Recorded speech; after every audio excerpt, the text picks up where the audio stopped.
जो अपनी मुख्य मांगें थी उन पर सहमति बनी है। आपके सामने हम पढ़ करके सुना देते हैं।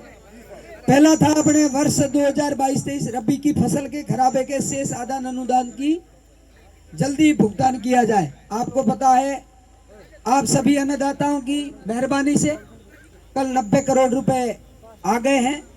ये जल्दी ही जितनी प्रक्रिया लगेगी, जल्दी ही सभी किसानों के खाते हैं वो वेरीफाई करके तुरंत ये खाते में डालेंगे।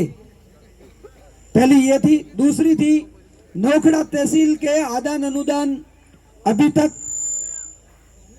जारी नहीं हुआ, उसमें केवल कम है। ये फोन रखना, तो वो भी है। एडीएम साहब अपनी तरफ से वो बात जयपुर साहब कह रहे हैं कि मैं खुद चल करके आपके गुड़ा के जो ये पैसे बसे इसके लिए और अन्य हैं, मैं खुद चल करके वहां जयपुर जाकर के आपका जितना जल्दी हो सके उतना जल्दी करवाऊंगा। एक मिनट भाई साहब। अरे नहीं, 90 करोड़ आए हैं जो। अरे नोखड़ा का तो अभी तहसील का कोई इश्यू चल रहा है इसलिए, ठीक है। एक बार सुन लो।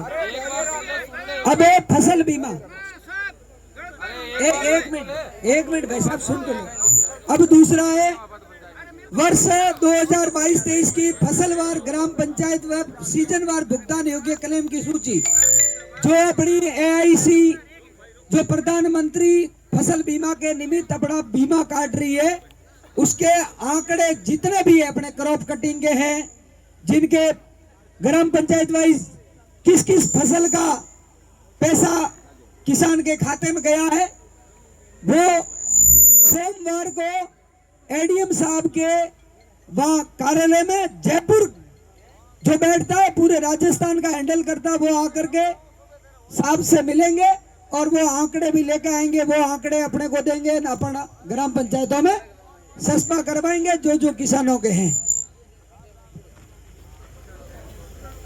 और है वर्ष 2022-23 की फसलवार ग्राम पंचायत सीजनवार रिजेक्ट क्लेम की सूची। इसमें जिन किसानों के 2019, 22 और 23 तीन वित्तीय वर्ष में जो बीमा क्लेम करवाया था और नहीं आया है, जो रिजेक्ट है अभी तक पेंडिंग पड़ा है, उनकी भी लिस्टें अपने को सोमवार को वो आएंगे।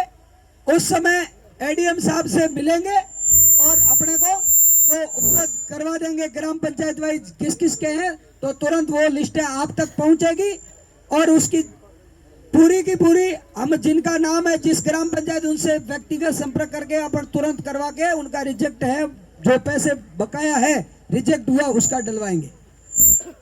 अब पंचायती राज में जैसे सुअरों की अपने सबसे बड़ी समस्या थी, अब बंडूरा, ठीक है, तो उसकी पंचायत समिति गुड़ामालानी की नीलामी सूचना कल अखबार में हो गई थी, लेकिन इसके अलावा 3 और पंचायत समितियां दोरीमन्ना, पायला और आडल, इनकी तुरंत निविदा निकाल करके और खुली बोली बोल करके टेंडर देंगे। ये भी जल्द ही कर लेंगे। इसमें से गुड़ा की तो हो गई, तीनों की है। इसी जो आज अपना बालाजी का दिवस है, 3 दिन वर्किंग डे है अभी, तो 3 दिनों के अंदर अंदर ये अपने को वो निविदा के लिए विज्ञप्ति दे देंगे और तुरंत कर लेंगे। अब है एक अपने पट्टों की जांच चल रही थी, उनकी 48 पट्टों की जांच आ गई है, सुबह अपने को रिपोर्ट वो दे देंगे।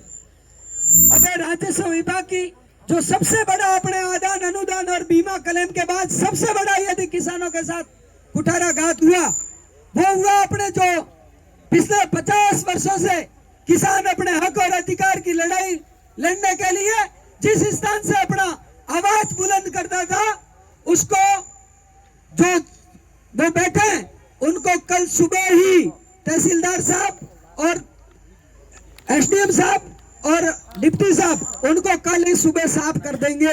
अब दूसरा था, अब एक और कहेंगे, अब बिल्डिंग पक्की बन रही है, जो अभी 4 महीनों में भूमाफिया ने अतिक्रमण किया उसका स्टे आ गया है, नोटिस उसको दिया गया है, उसमें तहसीलदार साहब पार्टी है, उसकी मॉनिटरिंग करके तुड़वा करके उसको भी ध्वस्त करेंगे।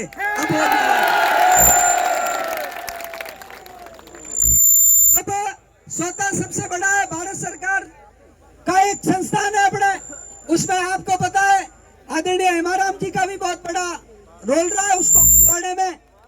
कृषि विज्ञान केंद्र जो प्रत्येक किसान अपने फसल के बारे में, अन्य कोई भी पशुपालन है उनके बारे में अच्छी जानकारी प्राप्त करके आधुनिक खेती करे, उस जमीन के ऊपर अतिक्रमण है उसको पुनः कल वहां से रिसीव लेकर के परसों पुनः चिन्हित करके तुरंत 2-3 दिन के अंदर जो अतिक्रमी उनको तुरंत हटाएंगे।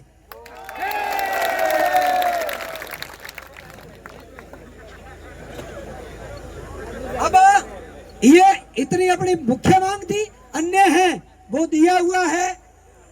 एडीएम साहब पर पूरा भरोसा है और ये संध्या वंदन का समय, तो मैं निवेदन कर रहा हूं कि आप सब जो आप पूरा जो आज किसानों ने आपने ताकत दिखाई और जो एडीएम साहब और आज इतिहास में पहली बार अपने ही जवान बंधु नितिन जी के मार्गदर्शन में पूरा लॉ एंड ऑर्डर मेंटेन किया है और इसमें अपन ने 1% भी कानून हाथ में लेने का काम नहीं किया। आपने सभ्य तरीके से आज इस रैली को यहाँ तक पहुंचाया है। समापन की स्थगित की ओर अपन बढ़ रहे हैं, इसलिए प्रशासन ने कहा है आज के बाद कोई भी राजनीतिक द्वेष भावना से या इंटेंस से किसी भी नागरिक को परेशान नहीं करेंगे। इतनी बातें हुई है। अब साहब आए हैं, ये मैं हाँ अब एक बार इतना हुआ है, अब मैं प्रहलाद जी को देता हूं 2